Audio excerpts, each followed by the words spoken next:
So this is unusually a proper unboxing of an Eaglemoss magazine and ship. This one I got from an eBay auction as part of a sort of general grouping, and as it happened, they were all ships that I didn't yet have. Not that I was particularly trying to complete a collection or anything, but I figured that it was very reasonably priced, so I thought, well, what the heck, I might as well, because the magazine's always quite interesting to look at, and I know very little about this ship as well, actually. So I'm going to delve into it and just find out what I can about it. I'm guessing this is an original series ship. I don't recognise it from Enterprise, or indeed Next Gen, for that matter. I don't think that I'm not even sure that the Next Generation ran into the Orions. This is apparently an Orion scout ship, but I don't remember the Next Gen ever running into them. They were definitely an Enterprise, because I remember being surprised when we saw them. And I know they were in the original series. So it's Type Raider, launched 23rd century, warp 8, weaponry phases, which is fairly standard issue. So, Orion Scout Ship spec. Orion Syndicate Raider, 23rd century, high density titanium, 110 metres long. Warp 10, 23rd century scale, because of course warp in those days was different to warp in Next Generation days. Let's not even go in there. Now, how am I supposed to attach it? Front position to, I see, okay, it goes onto the ring.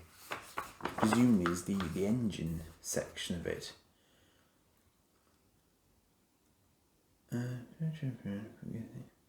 Yep, curious illuminated engine apparatus. Yep, I would definitely agree with that. I had an Andorian in the episode. Interesting. Its hull blocked the Enterprise's sensors, apparently. Okay. Weapons pod.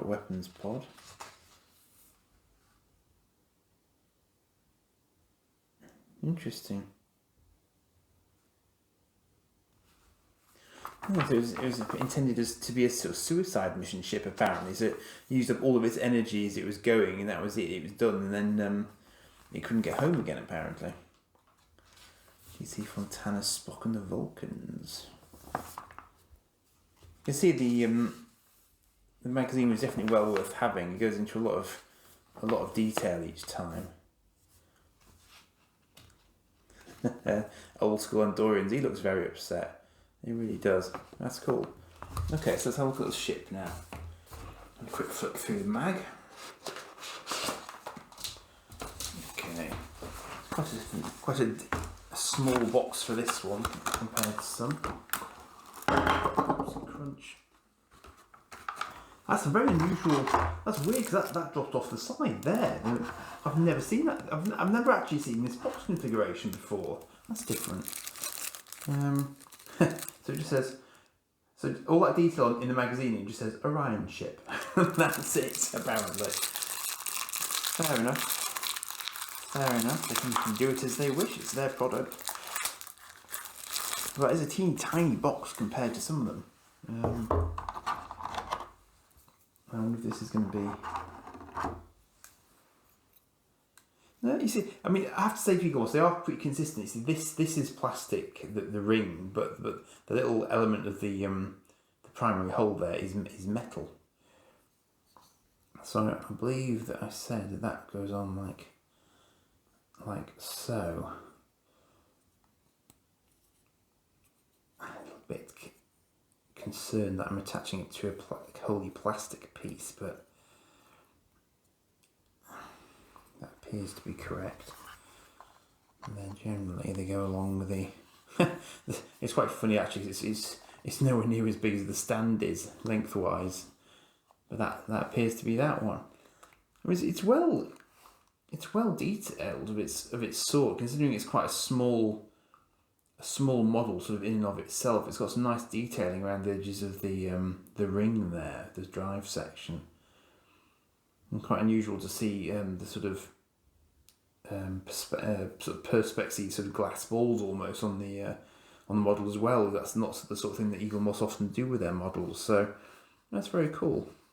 I quite like that one. It's one of those more unique designs as well from the original series, because I mean you might get that these days, and you could CGI that these days, but to do that in the original series is impressive. That's quite a genuinely interesting alien-looking ship design, which is entirely appropriate. So yeah, that's cool. I quite like that actually. That's grown on me having seen it out of the box actually, because in the box you can't really get a good sense of its shape. Because it's quite a complex shape.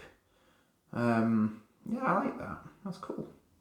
Shame I've got nowhere to display it, but anyway, I'm going to have to expand my my display space. There's no two ways about it, because I am seriously short on display space now. But yeah, that's an interesting one. Grand, I shall move on to the next. Cheers for now.